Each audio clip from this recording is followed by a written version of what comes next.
Hello दोस्तों, एक बार फिर से आप सभी का स्वागत है आपके अपने परिवार बीकेसी टीचिंग स्कूल पर। दोस्तों, जैसा कि आप सबको पता है, अपना जो टॉपिक चल रहा है क्लास 10th में पहला चैप्टर वास्तविक संख्याएं, जिसका आज हम लोग तीसरा और चौथा लेक्चर कवर करेंगे। मतलब कि बेसिक को छोड़कर 3 लेक्चर हो चुके हैं। आज हम लोग चौथे लेक्चर पर चर्चा करेंगे और जिसमें हम लोग पढ़ेंगे प्रश्नावली 1.3 हिंदी मीडियम से और एनसीईआरटी की किताब से।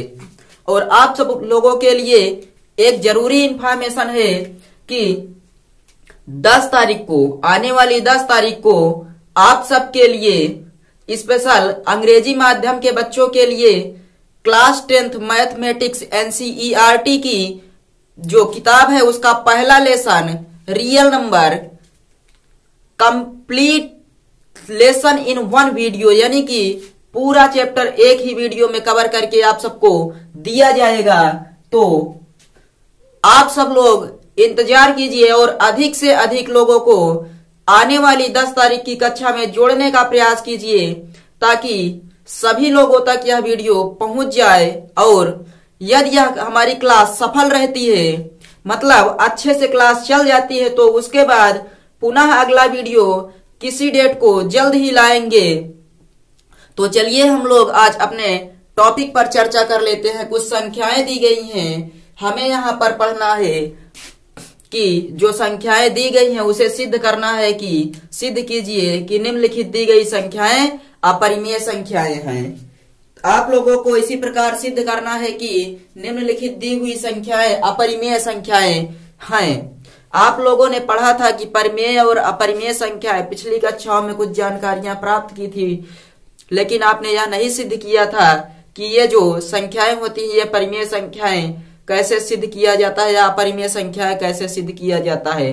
आप लोगों ने बस इतना जानकारी मिली है कि कोई भी संख्या परिमेय संख्या तब होती है जब उसे p/q के रूप में लिखा जाता है और q का मान 0 नहीं होता है, तो उसे हम लोग क्या कहते हैं? परिमेय संख्या कहते हैं। अपरिमेय संख्या इसका उल्टा होगा कि ऐसी संख्या जिन्हें p/q के रूप में ना लिखा जा सके उन्हें अपरिमेय संख्याएं कहते हैं।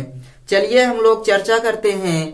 प्रश्नावली 1.3 में सबसे पहला क्वेश्चन दिया गया है, सिद्ध कीजिए कि √5 एक अपरिमेय संख्या है। और आप सब लोगों को बता दें कि यहाँ पर एग्जाम्पल दिया गया है, 3 संख्याएं दी गई हैं, √2, √3 और यहाँ पर दिया गया है √2 और √3। हमें इसको क्या सिद्ध करना है? √2 और √3 को अपरिमेय संख्या सिद्ध करना है। और ये आप सबके लिए एग्जाम्पल है, तो आप कहिए तो एक बता दें या फिर सीधा चलते हैं अपने एग्जाम्पल पर। सवाल पर चलिए देखते हैं हम लोग उदाहरण नंबर 9, जिसमें लिखा गया है √3 एक अपरिमेय संख्या है। हमें क्या सिद्ध करना है? तो सिद्ध करना है √3 एक अपरिमेय संख्या है। अपरिमेय संख्या है, इसे हमें क्या करना है? तो प्रूव करना है। मतलब कि हमें सिद्ध करना है,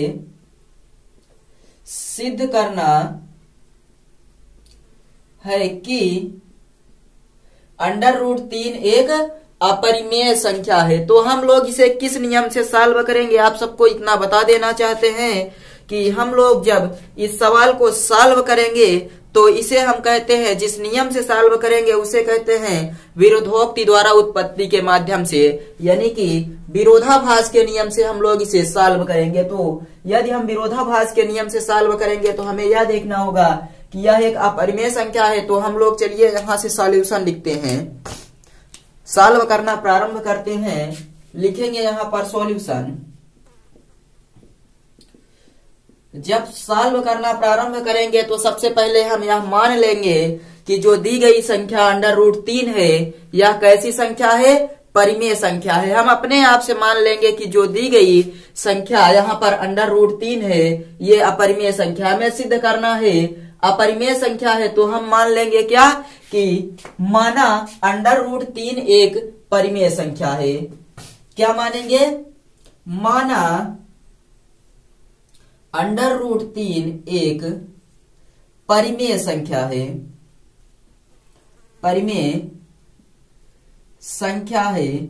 और आप सब लोग पिछली कक्षाओं में यह पढ़ चुके हैं कि जब भी कोई परिमेय संख्या होती है, यानी कि जो कोई परिमेय संख्या होती है, माना अंडर रूट 3 एक परिमेय संख्या है। यदि अंडर रूट 3 एक परिमेय संख्या है तो हमें यहाँ दो ऐसे पूर्णांक प्राप्त हो जाएंगे, दो ऐसे पूर्णांक a और b प्राप्त हो जाएंगे। किस प्रकार से? यदि एक परिमेय संख्या है तो इसे अंश और हर के रूप में लिखा जा सकता है, यानी a और b के रूप में, a बटे b के रूप में लिखा जा सकता है। अर्थात हम ऐसे दो पूर्णांक, अर्थात हम ऐसे दो पूर्णांक प्राप्त कर सकते हैं। हम लिखिए ऐसे दो पूर्णांक a और b, a और b प्राप्त कर सकते हैं, प्राप्त कर सकते हैं, जहां b is not equal to 0 और HCF of a and b, HCF of a and b is equal to 1। यानी कि अगर अंडर रूट 3 एक परिमेय संख्या है तो परिमेय संख्या को a बटे b के रूप में लिखा जा सकता है। तो अंश और हर के रूप में हम दो पूर्णांक a और b प्राप्त कर सकते हैं, जहां पर b का मान 0 नहीं होगा। और HCF of a and b, यानी कि a और b का HCF एक के सिवा कुछ और नहीं, मतलब कि इसे लिखेंगे कि a और b में एक के सिवा कोई और उभयनिष्ठ नहीं है। इसी को हम लोग ऐसे लिखते हैं HCF of a and b is equal to 1। मतलब इसका मतलब क्या होता है? तो इसका मतलब यही होता है कि इसमें एक के अतिरिक्त कोई दूसरा उभयनिष्ठ गुणनखंड नहीं है, एक के अतिरिक्त कोई और दूसरा उभयनिष्ठ गुणनखंड नहीं है। तो हम लोग इसे क्या लिखेंगे अब बताइए? तो हम यहाँ पर इसे लिख सकते हैं कुछ इस प्रकार से, अंडर रूट 3 बराबर a बटे b लिख सकते हैं या नहीं? a बटे b लिख दिए हैं और आपको पता है HCF of a and b is equal to 1, केवल और केवल एक ही है। इसको यहाँ पर गुणा कर दीजिए तो ये हो जाएगा कितना? b√3 बराबर a, b√3 बराबर a। अब करेंगे हम लोग यहाँ दोनों पक्षों का वर्ग, तो लिखेंगे दोनों पक्षों का वर्ग करने पर, सभी सवालों में यही नियम फॉलो होगा, दोनों पक्षों का वर्ग करने पर, यानी कि स्क्वायर करना है हमें बोथ साइड्स का। तो हम जब b का वर्ग करेंगे तो ये हो जाएगा b स्क्वायर और ये हो जाएगा 3 बराबर a स्क्वायर, यानी कि a square is equal to 3b square. होगा या नहीं होगा? तो ये इतना हो जाएगा। और यदि हम लोग यहाँ पर लिखना चाहें b square is equal to कितना लिख देंगे? तो a स्क्वायर बाई 3। यहाँ आप सबको क्या देखने को मिल रहा है? एक चीज देखिए ध्यान से, एक चीज ध्यान से देखिए कि जो यहाँ पर 3 लिखा गया है वो a स्क्वायर को विभाजित कर देता है। b स्क्वायर बराबर कितना आ गया? a square by 3। b square बराबर कितना हमें प्राप्त हुआ?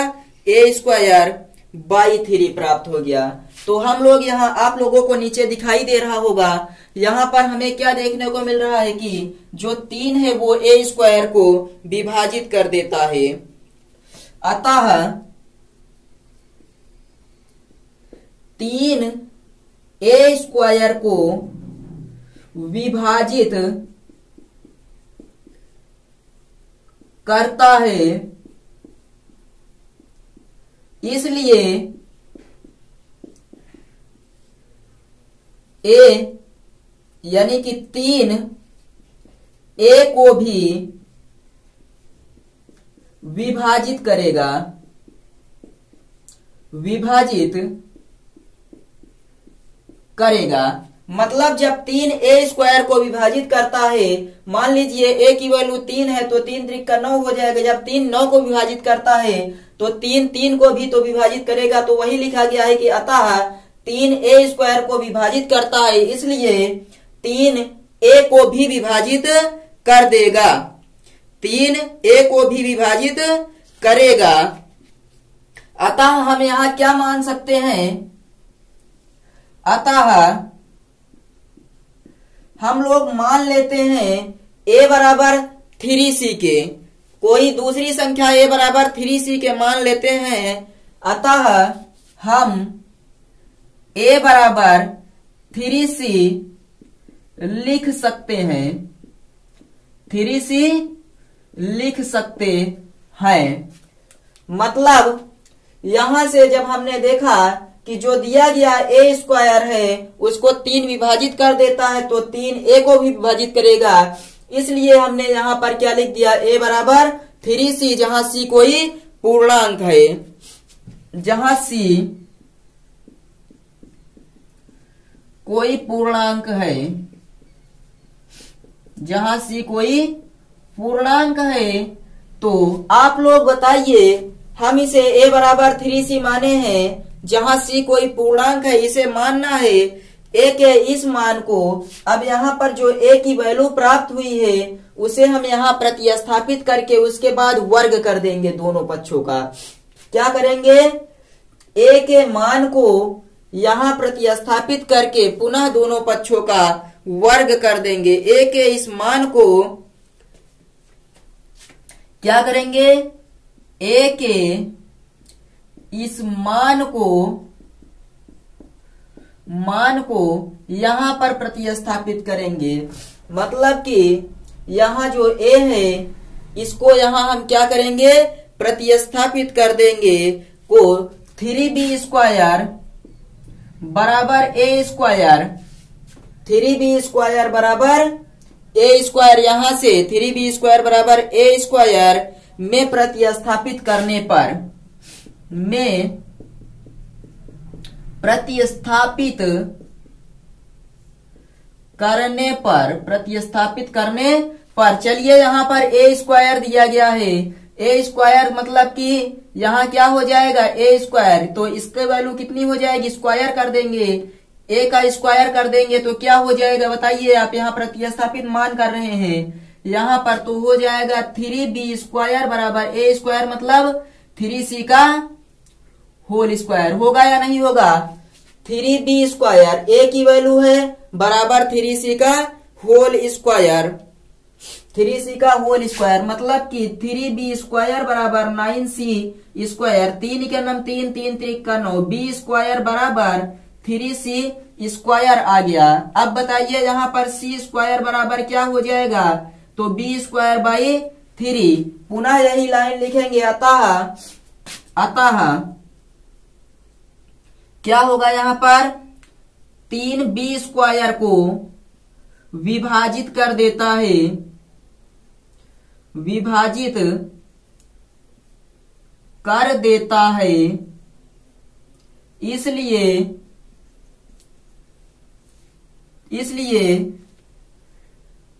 3b को भी विभाजित करेगा, b को भी विभाजित करेगा। तो आई थिंक आप सबको ये दिख रहा होगा कि यदि 3b² को विभाजित कर देता है तो 3b को भी विभाजित करेगा, 3b को भी क्या करेगा, विभाजित कर देगा। तो हमें यहाँ क्या प्राप्त हुआ, आप लोग देख सकते हैं कि हमने जब दो समीकरण यहाँ लेकर एक ये वाला इसको सॉल्व किया तो हमें क्या प्राप्त हो रहा है, एक के अतिरिक्त कोई अन्य गुणनखंड है जो 3 भी दोनों में उभयनिष्ठ है, एक के अतिरिक्त कोई अन्य गुणनखंड जो कि 3 है वो भी दोनों में उभयनिष्ठ है, दोनों में उभयनिष्ठ है। अतः a और b में कम से कम एक उभयनिष्ठ गुणनखंड कौन है, अतः यहां लिखेंगे, अतः a और b में कोई उभयनिष्ठ गुणनखंड किसके अलावा, एक के अलावा कोई उभयनिष्ठ गुणनखंड यानी कि a और b में कम से कम, लिखिए उभयनिष्ठ गुणनखंड कम से कम ए और बी में कम से कम क्या है, एक उभयनिष्ठ गुणनखंड 3 है। एक उभयनिष्ठ गुणनखंड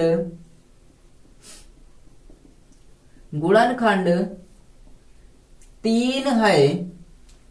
3 है। ए और बी में कम से कम एक उभयनिष्ठ गुणनखंड 3 है। परंतु आप लोगों ने यहां पर देखा है, इसको आपने ध्यान से देखा कि माना √3 एक परिमेय संख्या है, अर्थात हम यहाँ पर ए और बी ऐसे पूर्णांक प्राप्त कर सकते हैं जहां पर बी का मान 0 नहीं होगा और एचसीएफ यानी कि दोनों का उभयनिष्ठ गुणनखंड 1 है। इसे हमने माना था सॉल्यूशन के समय, और उसके बाद फिर हमने इसे इस रूप में लिखा और यहाँ सॉल्व करते हुए a² बराबर 3b² प्राप्त किए। अब हमें यहाँ से पता चला कि जो 3 है वो a² को विभाजित कर रहा है, इसलिए 3 a को भी विभाजित करेगा।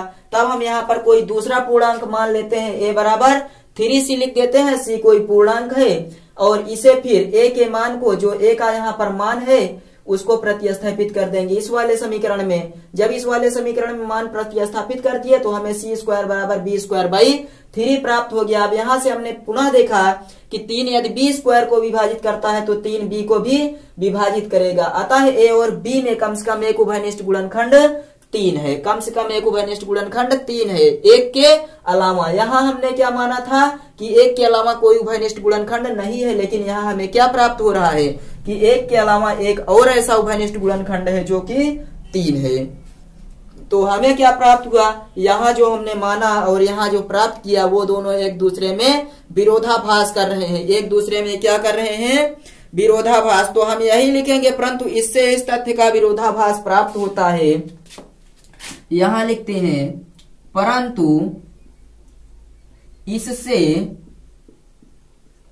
हमें इस तथ्य का विरोधाभास, हमें इस तथ्य का विरोधाभास प्राप्त होता है, विरोधाभास प्राप्त होता है कि ए और बी सह अभाज्य है, यानी को प्राइम है, सह अभाज्य है। सह अभाज्य मतलब एक के अलावा कोई और उनका भाजक नहीं है, मतलब कि एक के अलावा कोई और उभयनिष्ठ गुणनखंड नहीं है। परंतु इससे हमें इस तथ्य का विरोधाभास प्राप्त हो गया कि ए और बी सह अभाज्य हैं। हमें यह विरोधाभास क्यों प्राप्त हुआ है, क्या आप लोग बता सकते हैं कि हमें जो यह विरोधाभास प्राप्त हुआ यह हमारी त्रुटिपूर्ण कल्पना के कारण प्राप्त हुआ है। त्रुटिपूर्ण कल्पना मतलब हमने ही यह कल्पना की थी ना कि √3 एक परिमेय संख्या है। यह विरोधाभास हमें इसलिए प्राप्त हुआ क्योंकि हमने एक त्रुटिपूर्ण कल्पना कर ली थी, एक गलत कल्पना कर ली थी कि √3 एक परिमेय संख्या है।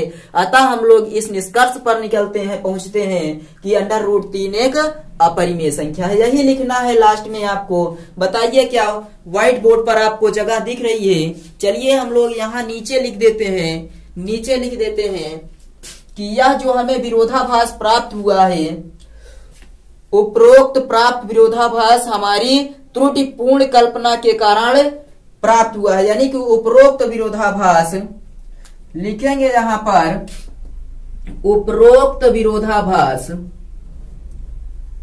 उपरोक्त विरोधाभास हमें अपनी त्रुटिपूर्ण कल्पना के कारण प्राप्त हुआ। त्रुटिपूर्ण कल्पना के कारण प्राप्त हुआ है, प्राप्त हुआ है। अतः हम यह निष्कर्ष निकालते हैं, अतः हम यह निष्कर्ष निकालते हैं, निकालते हैं कि √3 एक अपरिमेय संख्या है, अपरिमेय संख्या है। बस यही इतना हमें प्रूव करना है। तो एक बार आप लोग समझ लीजिए अच्छे से, और उसके बाद फिर हम लोग चलते हैं अपने अगले नंबर के क्वेश्चन पर। जो पहला क्वेश्चन दिया गया है, सिद्ध कीजिए √5 एक अपरिमेय संख्या है। ठीक इसी प्रकार की सवाल है, ठीक इसी प्रकार से लगेगी सवाल। तो यहाँ देखिए सबसे पहले सिद्ध करना है हमें √3 एक अपरिमेय संख्या है। √3 को अपरिमेय संख्या सिद्ध करने के लिए हम यह मान लेते हैं कि यह एक परिमेय संख्या है, और जब यह एक परिमेय संख्या है तो इसे हम P/Q के रूप में लिख सकते हैं या A/B के रूप में लिख सकते हैं, जहां पर B का मान 0 नहीं होगा और A और B के बीच सिर्फ और सिर्फ एक उभयनिष्ठ गुणनखंड 1 प्राप्त होता है।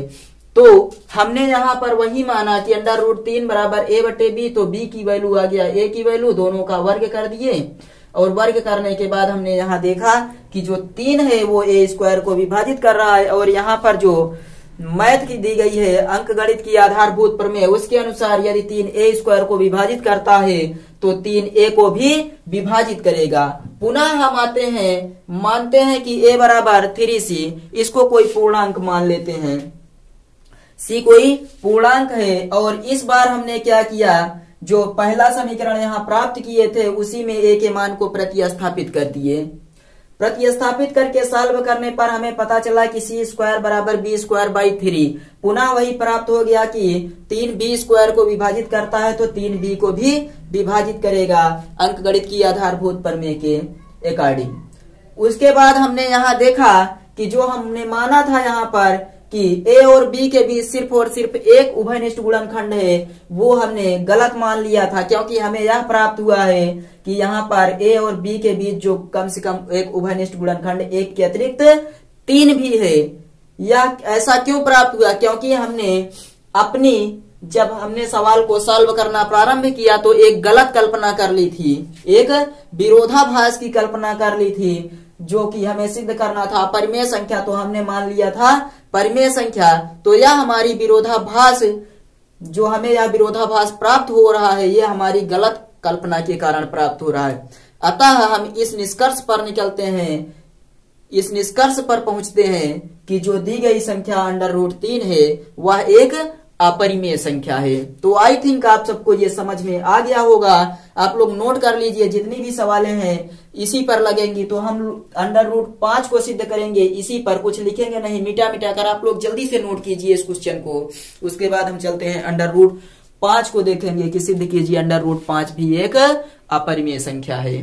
नोट कीजिए या स्क्रीनशॉट ले लीजिए। चलिए हम लोग बढ़ते हैं क्वेश्चन नंबर 1 पर। आप लोग सिर्फ ध्यान दीजिएगा, आई थिंक आप सब इसे नोट कर चुके होंगे, और यदि वीडियो आप लोगों के समझ में आ रहा है तो एक बार सेशन को जल्दी से शेयर कर दीजिए। चलिए हम लोग यहाँ पर देखते हैं अब √5 हमें सिद्ध करना है। क्वेश्चन नंबर 1 कह रहा है सिद्ध करना है कि √5 एक अपरिमेय संख्या है। तो हम लोग क्या करेंगे, सबसे पहले मान लेंगे कि √5 एक परिमेय संख्या है। √5 एक कैसी संख्या है, परिमेय संख्या है। अर्थात हम ऐसे दो पूर्णांक A और B प्राप्त कर सकते हैं जहां B का मान 0 नहीं होगा और A और B का उभयनिष्ठ गुणनखंड 1 के अतिरिक्त तो कोई और नहीं है, मतलब CF of A and B = 1। तो हम लोग यहाँ पर इसी प्रकार लिखेंगे √5 बराबर A/B, ये हो जाएगा इतना, वर्ग करेंगे तो ये आ जाएगा 5, और यहाँ पर क्या हो जाएगा 5B² और B² बराबर A²/5। यहाँ लिखेंगे क्या, अतः जो 5 है A² को विभाजित करता है, इसलिए 5A को भी विभाजित करेगा। 5 A² को विभाजित करता है इसलिए 5A को भी विभाजित करेगा। अतः हम A बराबर 5C लिख सकते हैं, जहां C कोई पूर्णांक है। A के इस मान को, जो A का ये मान है, इसमें प्रतिस्थापित करेंगे। अब किसमें, ये वाला समीकरण देखिए 5B² बराबर A² में प्रतिस्थापित करने पर, तो ये हो गया 5B² बराबर A²। अब हम यहाँ पर इसे थोड़ा सा मिटा देते हैं, उसके बाद आप सब लोगों को समझाते हैं। देखिए अब यहाँ क्या होने वाला है, मान को प्रतिस्थापित कर रहे हैं। 5B² बराबर यहां पर क्या हो जाएगा 5C का whole square, 5b² is equal to ये हो जाएगा 25c²। 5 के नम 5, 5 5 25, b² बराबर c² हो जाएगा। यानी कि ऐसे लिखेंगे, इधर कर दीजिए c² बराबर b²/5। b²/5। यहां से आप लोगों को क्या देखने को मिल रहा है कि जो 5 है वो b² को विभाजित कर देता है, इसलिए 5b को भी विभाजित करेगा। 5b² को विभाजित कर देता है, इसलिए 5b को भी विभाजित करेगा। अतः a और b में कम से कम एक उभयनिष्ठ गुणनखंड कौन है? यहाँ पर 5 है। कम से कम एक उभयनिष्ठ गुणनखंड 5 है। और परंतु इससे हमें इस तथ्य का विरोधाभास प्राप्त होता है कि a और b सह अभाज्य है, मतलब एक के अतिरिक्त कोई और गुणनखंड नहीं है, यानी कि कॉमन फैक्टर नहीं है। उपरोक्त विरोधाभास हमें अपनी त्रुटिपूर्ण कल्पना के कारण प्राप्त हुआ है। अतः हम इस निष्कर्ष पर निकलते हैं या निष्कर्ष निकालते हैं कि जो दी गई संख्या √5 है वह एक अपरिमेय संख्या है। ऐसा क्यों हुआ? क्योंकि हमने एक त्रुटिपूर्ण कल्पना कर ली थी कि √5 एक परिमेय संख्या है, इसलिए हमें यहाँ पर विरोधाभास के नियम के द्वारा हमने सिद्ध कर दिया कि √5 एक अपरिमेय संख्या है। नोट कीजिए जल्दी से। अब आप लोगों की बारी है। √2 को आप लोग सिद्ध करेंगे कि √2 एक कौन सी संख्या है? अपरिमेय संख्या। ये आप सबका होमवर्क होगा, इसे अपने आप से सॉल्व करना होगा। आप लोग सिद्ध करके बताएंगे। आप लोग क्या करेंगे? आप लोग सिद्ध करके बताएंगे कि जो √ यहाँ पर 2 दिया गया है वो कैसी संख्या है। तो √2 एक अपरिमेय संख्या है। ये आप सबका होमवर्क है। चलिए अब हम लोग देखते हैं यहाँ पर अगला क्वेश्चन। क्वेश्चन नंबर 2 में क्या कह रहा है? क्वेश्चन नंबर 2 में क्या कह रहा है उसको देखते हैं। आप लोग इसे नोट कर लीजिए जल्दी से, उसके बाद कमेंट करके बताइए तो हम आगे बढ़ते हैं। अब आप लोगों ने पिछली कक्षाओं में कुछ पढ़ रखा है। आप लोगों ने पिछली कक्षाओं में कुछ पढ़ रखा है कि एक परिमेय संख्या और एक अपरिमेय संख्या का योग या अंतर एक परिमेय संख्या होती है। मतलब एक परिमेय संख्या और एक अपरिमेय संख्या का योग या अंतर हमेशा एक परिमेय संख्या या अपरिमेय संख्या ही होती है। इस नियम को हम लोग अब यहाँ पर फॉलो कर। तो बताइए आप लोगों ने पढ़ा है कि नहीं? पढ़ा है कि नहीं? एक परिमेय संख्या और एक अपरिमेय संख्या का योग या अंतर हमेशा क्या प्राप्त होता है? अपरिमेय संख्या होता है। और एक शून्येतर परिमेय संख्या और एक अपरिमेय संख्या का गुणनफल या भागफल एक अपरिमेय संख्या होता है। इस नियम के आधार पर हम लोग एग्जाम्पल नंबर 10 को सबसे पहले सॉल्व कर लेते हैं। चलिए हम यहाँ पर देखते हैं। उदाहरण नंबर 10 में कह रहा है दर्शाइए कि 5 - √3 एक अपरिमेय संख्या है। क्या कह रहा है? कह रहा है दर्शाइए कि 5 - √3 एक अपरिमेय संख्या है। अपरिमेय संख्या है। ये कह रहा है क्वेश्चन में कि दर्शाइए कि 5 - √3 एक अपरिमेय संख्या है। तो हम लोग लिखते हैं अब अपना सॉल्यूशन। सॉल्यूशन में लिखेंगे माना 5 - √3 एक परिमेय संख्या है। विरोधाभास के नियम से ही हम लोग सारे क्वेश्चंस को सॉल्व करेंगे। तो लिखेंगे माना 5 - √3 एक परिमेय संख्या है। माना 5 - √3 एक परिमेय संख्या है। तो हम लोग अब शॉर्ट में लिखेंगे, क्योंकि वीडियो लंबा हो जाएगा।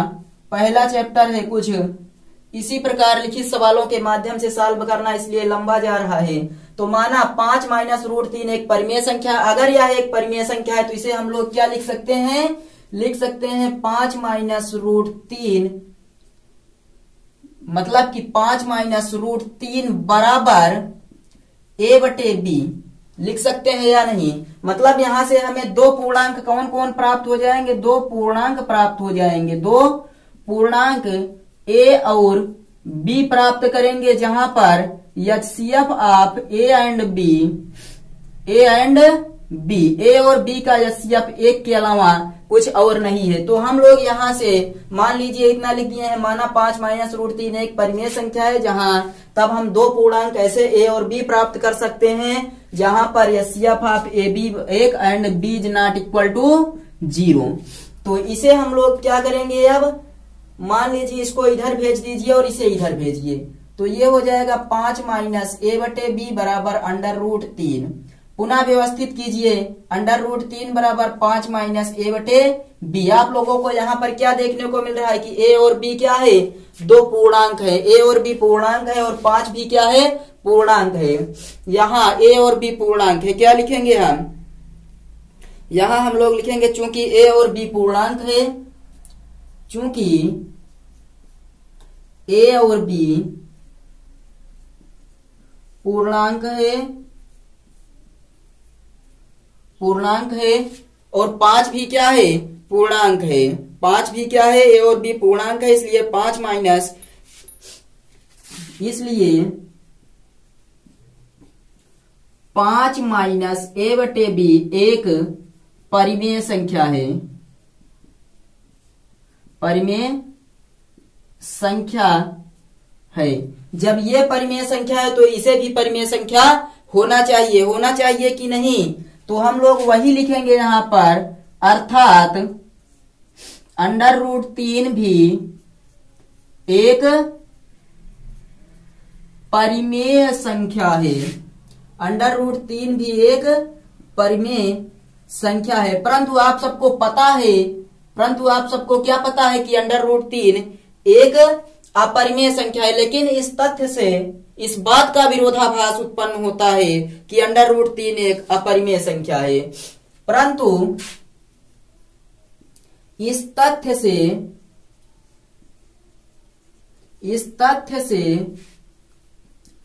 इस बात का विरोधाभास प्राप्त होता है, विरोधाभास प्राप्त होता है कि अंडर रूट 3 एक अपरिमेय संख्या है, अपरिमेय संख्या है। ऐसा क्यों हुआ, ऐसा इसलिए हुआ क्योंकि हमने शुरुआत में एक त्रुटिपूर्ण कल्पना कर ली, अंडर रूट 3 एक परिमेय संख्या है। अतः हम लोग इस निष्कर्ष पर पहुंचते हैं कि 5 माइनस रूट 3 भी एक अपरिमेय संख्या है।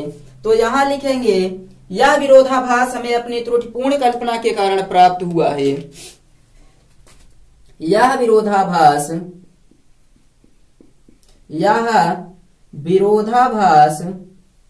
हमें अपनी त्रुटिपूर्ण कल्पना के कारण या अपनी गलत कल्पना के कारण प्राप्त हुआ है।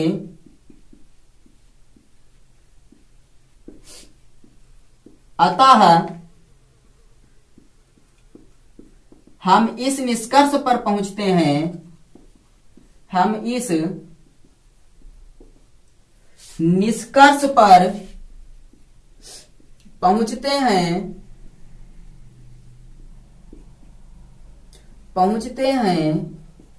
कि 5 माइनस रूट 3 एक अपरिमेय संख्या है, अपरिमेय संख्या है। यह विरोधाभास हमें अपनी गलत कल्पना के कारण प्राप्त हुआ